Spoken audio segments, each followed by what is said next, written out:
What would you say to the typical investor now, today, looking forward? How should we be managing our wealth?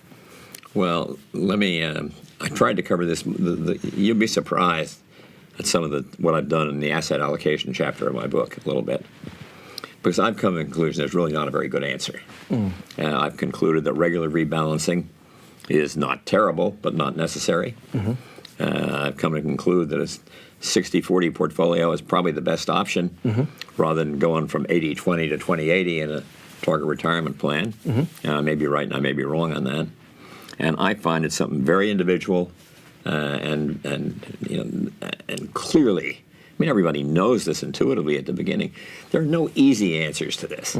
So I'll come to exactly what I'm doing. But what I did, I got a letter from clearly a young man who was really worried about how he should be investing and what his allocation should be. And he said, there's a dangerous, risky world out there. And he didn't mention it, but of course he's right. You have potential nuclear war, global warming, much more than just potential, and racial division in the country. Right now, threats to world trade, division of wealth all over the world, but often very heavily in the U.S., between the haves and the have-nots. All those things are worth worrying about, but I said to him, you don't know, and I don't know, what's going to happen to any of them. The market doesn't know. Nobody knows. So you just have to put them out of your mind and forget it. What you want to think about is how much risk you can afford, and that's very much a personal thing, and has a little bit to do with whether you're investing regularly and things like that. And then I said to him, if it's helpful to you, I will tell you what I'm doing. Now, I'm 88 years old and have an unusual kind of planning my estate. I said, I'm 50% bonds and 50% stocks. I don't happen to rebalance around that. It just seems to come out that way, particularly in recent years. And it's been higher than that, been lower than that. But right now, I'm very comfortable at 50-50. Although I spend half my time worrying that I have too much in stocks and the other half of my time worrying that I have too little in stocks. And I think that's the way most investors feel.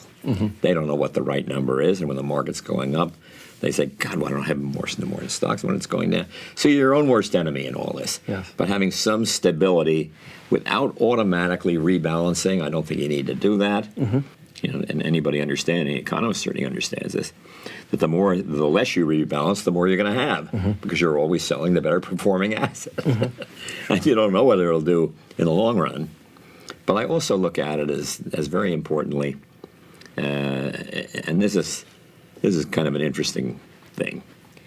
I think the most important thing you need to know about the performance of the stock market in the next 30, 40, 50 years is what is the GDP of the United States going to do. Corporate profits are correlated at 96%.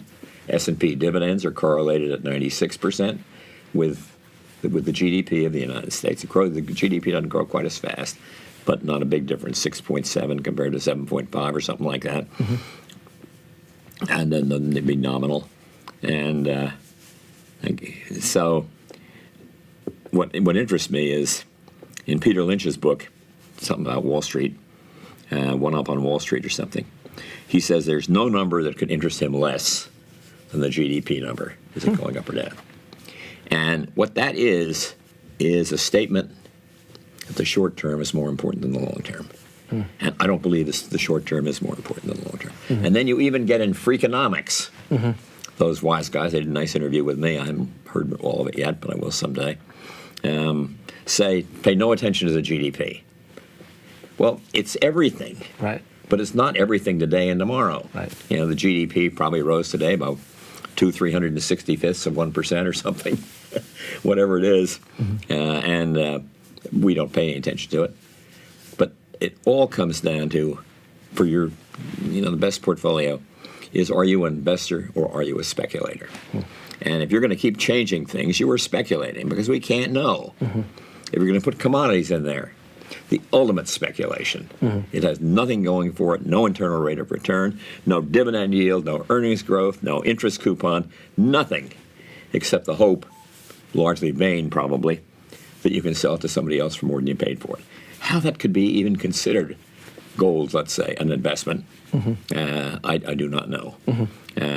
So I'd like to take the mystery out of it and say that the perfect portfolio, first, I think for a huge proportion, over 90% certainly of the investors, should be limited to marketable securities. They don't need the liquidity today, and we may have too much marketability, and that is too much sensitivity to prices as they change day by day. But you want to get out of the idea that you always have to do something. And I have said in my books, something happens and Federal Reserve does something, and the traders all at the beginning of the day think it's going to cause the market to go down, so they sell, and everybody else says that has nothing to do with anything for you.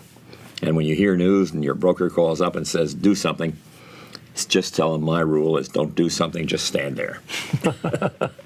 And it's a lot of the rules that apply to the investment are not rules that apply to ordinary life. Right. And so don't do something, just stand there. So get a rough idea of what you want to allocate your money to. Now, I do. I'm really entirely indexed at my 50-50, although all my, I can't give you the proportions because I don't remember them, but my bonds that are in my retirement plan are bond index funds, and the bonds that are in my personal account are municipal bonds, Vanguard municipal bond, short and intermediate. And so I'm reasonably comfortable with that. So I think I'm too conservative for the average investor. So I'd say the perfect portfolio, and it should be, well, let me just mention one other issue. At Blair Academy, I have a scholarship fund that I'm allowed to manage. And I don't want to spend any time on it, and I don't. So here is exactly what I've done on the assumption that nobody will touch it for a long time. When I'm gone, I mean, maybe they will and maybe they won't, but what I did, this is probably 10 years ago, was say, put half of it in Wellington Fund and half of it in Balanced Index Fund. The idea was not all in Balanced Index Fund because there could be things that happen that a manager needs to adjust to. Neither of them have an international component, and that's fine with me. I believe that's the better strategy. So and they would be together 90% of the fund. And then against two contingencies, just in case, I put 5% in emerging market index, and I hope you're sitting down, 5% in gold. Really? Yeah, in the event, just a 5% hedge against some kind of catastrophe. Now, I wouldn't call that the perfect portfolio, but I mention it only because that's one that is distinctive, meaning you cannot touch it. And at least theoretically can't touch it. It's designed to be held through all extremes. And so that's going to give you, with the two balanced funds, roughly 62% in equities.